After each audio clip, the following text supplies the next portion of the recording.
सुराब जी और मैं मुंबई की हूँ। बहाई धर्म की सदस्य हूँ और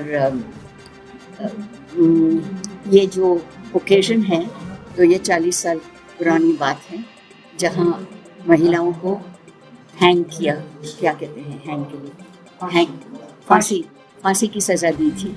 क्यों दी थी? क्योंकि वो लोग बच्चों को सिखाते थे, क्योंकि हमारे बहाई बच्चों को स्कूल में इजाज़त नहीं थी जाने के लिए।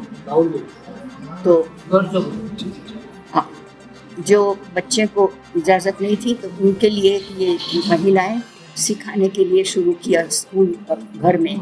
और जब घर में सिखाने के लिए शुरू किया तब उनको अरेस्ट किया और सज़ा दी कि अगर आप धर्म को त्याग नहीं करोगे तो फिर हम तुमको फांसी देंगे। मगर उन लोग ने कुछ नहीं किया, त्याग नहीं किया धर्म को और फांसी चढ़ाने के लिए मंसूर हो गए। तो ये जो कहानी है वो बहुत दुखद भरी कहानी है और इसको हम मानते हैं कि ये दुनिया के सामने लानी चाहिए, क्योंकि अभी भी हमारे कितने बहाई कैद खाने में हैं और एक को तो सज़ा दी थी, 20 साल की सज़ा दी, फिर 20 साल ख़त्म हुए, दूसरी बार 10 साल की सज़ा दी, तो बेचारी पूरी उम्र कैद खाने में है। क्यों? क्योंकि वो धर्म त्याग नहीं करती। तो उसके लिए बहुत सारे बहाई अभी तक जेल में हैं और हम आशा रखते हैं कि जब ये सब कहानियाँ आगे बढ़ेगी और जाएगी दुनिया के अंदर तो वो लोग जो गवर्नमेंट है वो शायद दया करेंगे और इनको छोड़ देंगे, मगर अभी तक तो ऐसा ही है। लगभग कितने लोग प्रिजन में होंगे? About maybe 200, about 200 से ज़्यादा। 200 से उसमें महिला भी हो सकती Oh yes, 2 तो मैं महिलाओं को पहचानती हूँ। हाँ, वो लोग वकील को नहीं आने देते हैं। वकील वो जो अरेस्ट किए हुए हैं वो वकील को नहीं एम्प्लॉय कर सकते हैं। तो इस संदर्भ में ईरानियन गवर्नमेंट ने कुछ अपनी ओर से दुनिया को बताया था कि वो तो कहते हैं कि ये लोग हमारी गवर्नमेंट के विरोध हैं और उसके लिए वो लोग दूसरी उनको कैद खाने में रखा है, सेडिशन। मगर बहाइयों को बहावला ने कहा है कि पार्टी पॉलिटिक्स में आप भाग नहीं लेंगे, तो पॉलिटिक्स के अंदर भाग नहीं लेंगे तो कैसे वो लोग प्रोटेस्ट करेंगे गवर्नमेंट के सामने? गवर्नमेंट के विरुद्ध कुछ नहीं कर सकते। मसला बहुत बड़ा है, इंटरनेशनल लेवल पर अगर ये नहीं जाता है तब तक गया है, बाहर को न्याय नहीं मिल सकता। बिल्कुल, मगर बाहर यूएन में तो गया है और यूएन ने तो साफ साफ कहा है कि ईरान के अंदर रिलीजियस प्रेजुडिस है और रिलीजियस परसिक्यूशन है। यूएन ने भेजा आदमी को, कहा रिपोर्टर को कि जाओ देखो सही सच बात क्या है, मगर ईरान ने अलाउ नहीं किया। भारत सरकार की जो फॉरेन मिनिस्टर है एस जयशंकर, उनकी ओर से कुछ प्रयास किया जाना चाहिए, ये आपको लगता है? हम बहुत सारे फॉरेन मिनिस्टर्स को मिले हैं, फॉरेन सेक्रेटरीज को भी मिले हैं और वो लोग ने कहा है कि वो लोग ईरान के साथ बातचीत करेंगे, मगर कोई असर नहीं। आपकी ओर से या जयशंकर को कोई लेटर गया है या आप चाहते हैं उनसे इस संदर्भ में आपका कुछ संपर्क हो? Well, certainly we would like to take an appointment and meet with Mr. Jaishankar. Certainly, try करेंगे। Thank you. तो ये शिराज शहर है ईरान के अंदर, वहाँ की थी।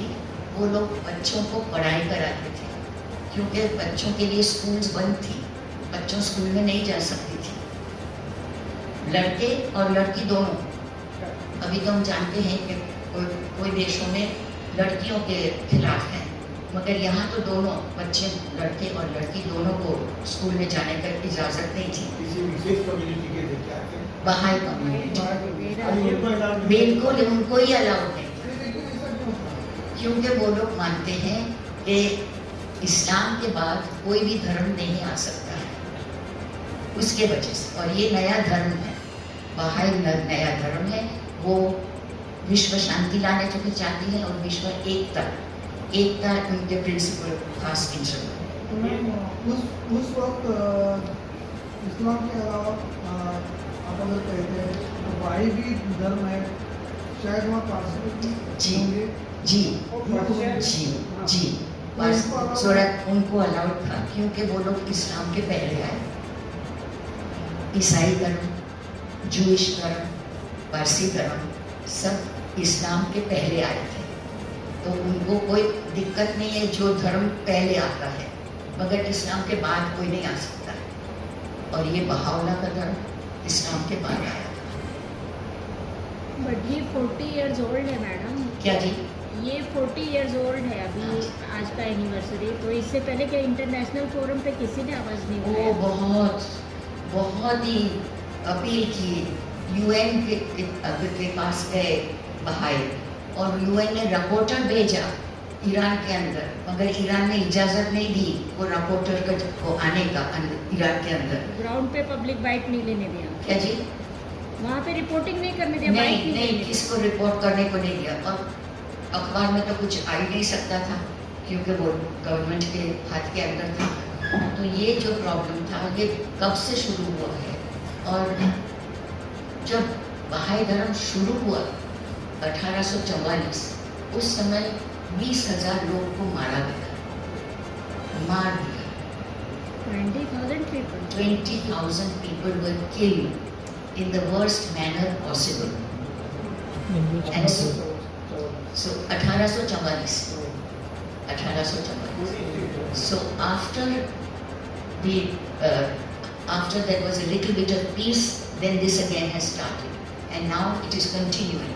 अभी तक आज तक वो प्रेजुडिस इतना ज़्यादा है कि वो लोग बाहर को हायर स्टडीज़ में नहीं आने देते, कॉलेज नहीं जाने सकते। मैम उस वक्त आयतुल्ला खोमेनी की सरकार थी। Going from 1979। हाँ, तो एक्चुअली इस्लाम तो शांति प्रिय धर्म है, उसमें कोई ऐसा नहीं है, अगर उन्होंने किया है तो बिल्कुल इस्लाम शांति प्रिय धर्म है, मगर उसके मानने वाले नहीं मानते हैं। वो लोग समझते हैं कि कोई भी धर्म नहीं आ सकता है आफ्टर इस्लाम, तो उसके लिए दे परसिक्यूट द बाहर्स। तो बाईस की जो लोग जनसंख्या है दुनिया भर में लगभग कितनी होगी? About 5 million, about 5 million. यानी लगभग जूइश के बराबर है। अभी I don't know Jewish 60-70 lakh हाँ के आसपास है। होगा। इजराइल। मगर बहाई धर्म is the most vast spread religion in the world. कोने कोने कोने में शायद 1 होगा, 2 होगा, 3 होगा, मगर हर एक जगह पे बहाई होना ही है। क्या जी? Mostly majority is in 3 countries, India, Iran and USA. तो अभी फिलहाल ईरान में भाई धर्म में मानने वालों की स्थिति क्या है? Higher education not allowed. अभी भी हाँ, pension not allowed, government jobs not allowed. So they have their own private businesses and they run their own shops, and also they are professors, they can teach but not in higher education. बाही culture और Islamic culture में कितना क्या फर्क है? We believe as Baha'is that there is a series of prophets or avatars who come from time to time to guide mankind onto the right path. We believe there was a Krishna, there was a Buddha, there was a Moses, there was a Christ, there was a Muhammad, there was the Baha'u'llah. We believe they are prophets. They come at different stages in man's evolution to teach mankind what is needed for the age in which man lives. So, in the early ages, there was no telecommunication, there was no IT, so they were restricted to certain areas and they tried to promote unity in those areas. So, prophets come to promote unity. That is their main theme.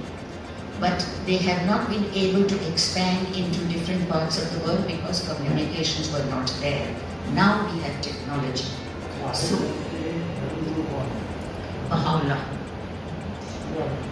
Baha'u'llah इस अवतार है, बहाइयों के लिए बहाउल्ला अवतार, क्योंकि उनका जन्म Iran देश में हुआ था, उसके लिए उनका नाम बहाउल्ला है।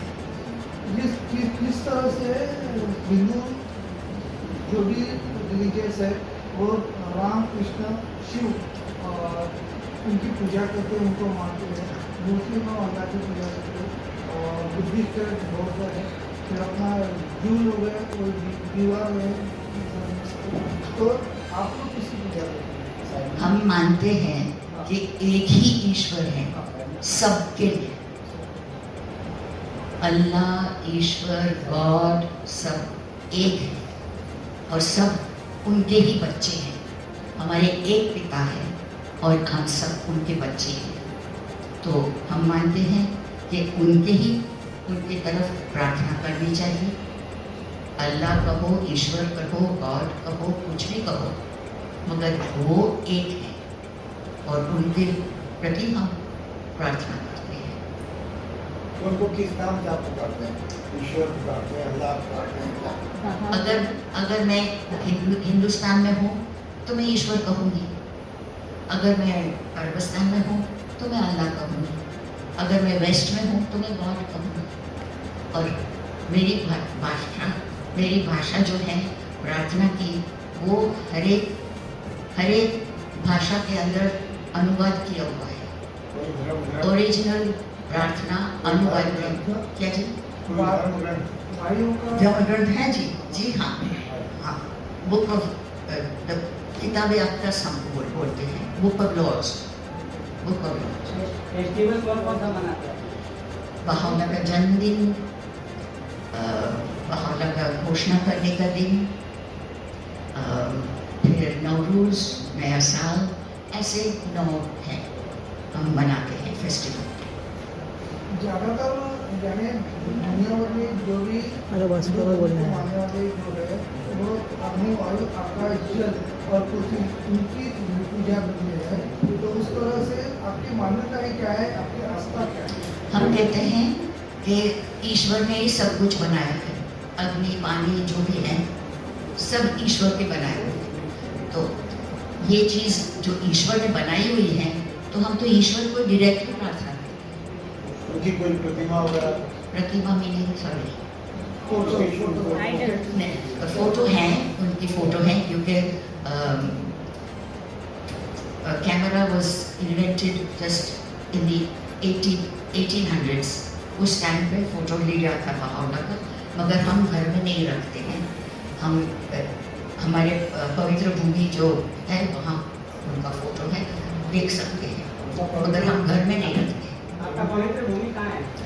इजराइल में, वहाँ 40 साल कैद खाने में थे ना, तो वो इजराइल, अभी इजराइल बनी, पहले तो पैलेस्टाइन ही थी, फिर जब 1947 में इजराइल देश बना, तो अभी इजराइल। मैडम, आपने ये प्रेस वार्ता रखा है, तो क्या इंडियन गवर्नमेंट से आपको कोई एक्सपेक्टेशन है? क्या जी? ये आपने प्रेस वार्ता रखा है, इनिशिएटिव लिया है आपने?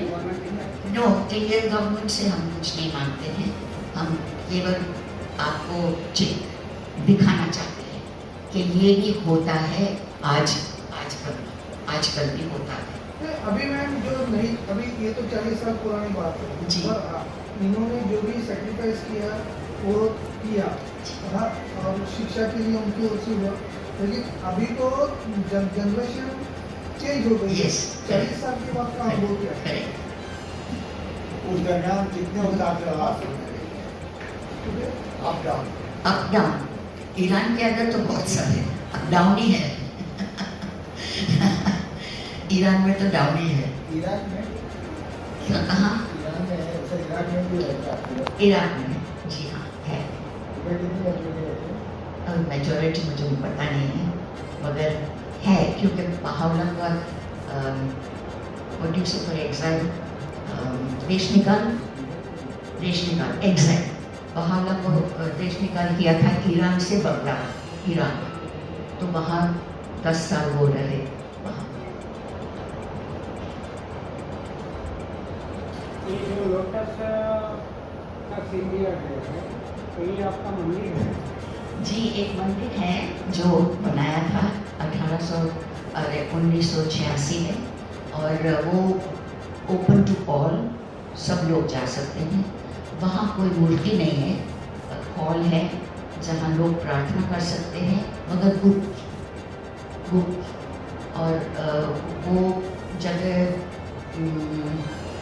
हम मंदिर तो कहते हैं, मगर बहावला के जो सेइंग्स है, कोट्स है, वो दीवार के ऊपर लगाए थे, बस।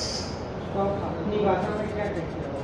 हिंदी हिंदी में मंदिर बोलते हैं आप, तो वहाँ house of worship, house of worship.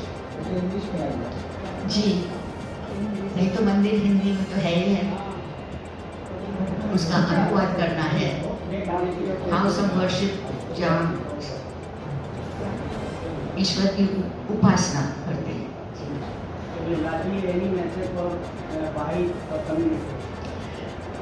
For Baha'i community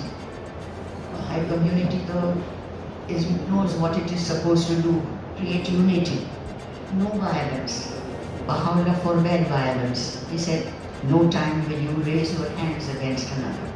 So Baha'is are very non-violent, and they promote unity, and that is what the Baha'is are expected to do. So we will continue that. आपको press conference देने का मतलब ये हुआ कि ये जो Attention. पहले हुआ, तो एक बार फिर से याद बिल्कुल बिल्कुल, और उनकी आत्मा को शांति मिले, और उनकी आत्मा को शांति मिले। Prejudices. So there was a director of the institute who was a very wise woman. She got hold of these women who were of different castes, not mixing with each other, not talking with each other, not playing with each other, not learning with each other. She called them and she said, we are all going to have lunch together. So when they sat down for lunch, same excuse, this one would not sit next to that one would not sit next to another one, all because of caste prejudice. The director told them that in this institute, we don't observe caste prejudice. Everyone is equal in the sight of God, and we therefore will just continue in the manner we are used to, and we will not observe any caste prejudice. But the women were strong. They said, no, how can we sit with this one? She is of a lower caste, I am of a higher caste.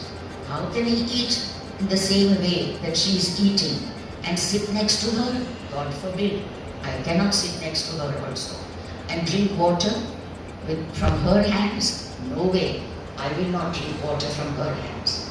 So this went on for some time till finally the director, the one in charge, got used to telling them, please don't do this. Then one day she got fed up, and the same excuse was given, I won't eat sitting next to this one. So she said, all right, then you can get up. No need to have khana today. So you will not get any lunch, and you will just stay out. If you don't want to eat, it's all right. You don't want to sit next to that woman, it's okay, no problem. But you will not get any lunch from this kitchen. So they started to learn that if they were observing caste prejudice, they will not get any lunch. And so therefore they started observing a sensible way of behaving, and they sat next to each other, and their prejudice was soon removed because they learned that they could play, they could joke, they could laugh with the other person, made no difference whatsoever. So this was one of the ways whereby caste prejudice was also removed. But caste prejudice is also a very long-standing and a very entrenched prejudice in our country, and we have to get over it. It cannot go on for too long. So these are some of the teachings of the Baha'i faith, which has brought about belief in the teachings of Baha'u'llah, and it has spread throughout the world. The main principle of the Baha'i faith, the teaching of the Baha'i faith, is to promote unity and harmony. That is the reason why a prophet like Baha'u'llah came to the world and suffered 40 years of imprisonment because he was teaching unity and harmony free from prejudice amongst the people of the world. So I just wanted to briefly explain to you why these ladies, these women gave their lives and for what reason, and why it is that we are observing their 40th death anniversary, and we pray to God that their souls are looking upon us from up above just now, and hopefully they are happy that we are observing their anniversary. Thank you very much.